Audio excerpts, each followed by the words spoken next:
Қолғапты киеміз. Қалқанша шеміршегін қолмен тауып алып, ортаңғы сызық бойымен саусақпен төмен түсеміз. Сақиналы шеміршекті тауып, ось шеміршектер арасында орналасқан коникалық байламды табамыз.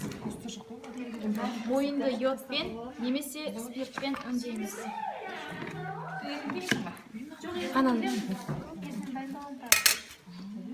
Сол қолдың саусақтарымен қалқанша шеміршегін фиксациялаймыз.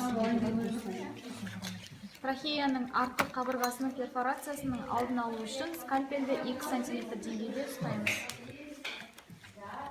Оң қолмен көлденеңдік жасап, бір мезетте термен коникалық байламды тілеміз. Скальпелдің түйір жағымен жараның шеттерін ашамыз. Жараға түтікті енгізіп, бензбен немесе пластырмен бекітеміз.